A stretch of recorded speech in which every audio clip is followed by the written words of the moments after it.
इतना ही बड़ा काम का भी है। अरे पर ये करता क्या है? अरे इसमें गंदे बर्तन रखो और कुछ ही देर में सारे बर्तन एकदम चकाचक करके निकाल देता है। अरे वाह, फिर तो ये बहुत काम की चीज है। बाकी सब कुछ तो है मेरे किचन में, बस इसी की कमी रह गई थी।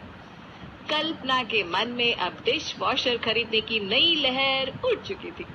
आखिर नकल चीज जो ठहरी। मीना का किचन देखकर अब उसे अपने किचन का सामान अधूरा लगने लगा था। वो मन ही मन सोचने लगी कि घर जाते ही सबसे पहले ये मशीन खरीदने की तैयारी करती है। रात का वक्त है जब कल्पना मीना की पार्टी से लौट आई है। पार्टी से लौटने के बाद कल्पना के दिमाग में बस dish washer dish washer dish washer घूम रहा है। जैसे ही वो घर पहुंचती है तुरंत अपने पति प्रेम के पास जाती है जो मोबाइल पर कुछ देख रहा था। सुनिए ना, मुझे कुछ पैसे चाहिए। कितना चाहिए? कुछ ज्यादा नहीं, बस 50,000। प्रेम चौंक जाता है। वो मोबाइल नीचे रखकर कल्पना की ओर देखता है। 50,000? क्या सुन रहा हूँ मैं?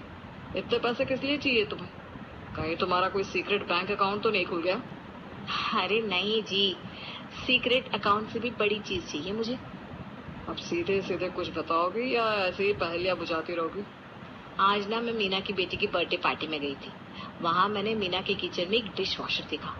बहुत ही कमाल की चीज है, मुझे भी अपने किचन के लिए लेना है।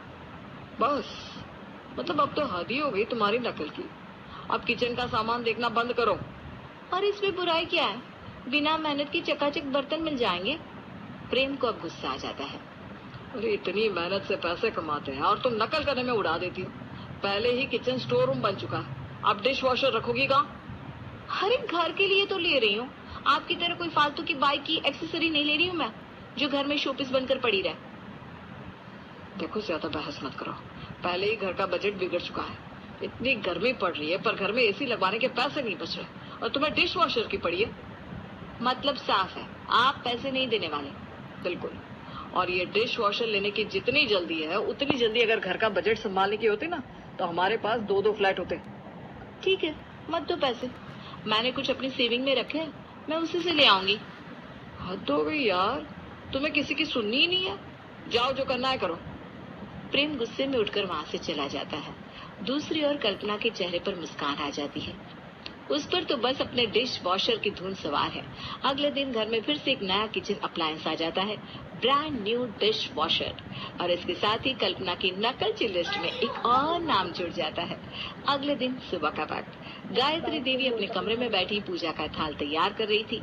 नीलिमा रसोई में चाय बना रही होती है, तभी दरवाजे की घंटी बजती है। नीलिमा दरवाजा खोलती है और देखती है कि 2 डिलीवरी वाले एक बड़ा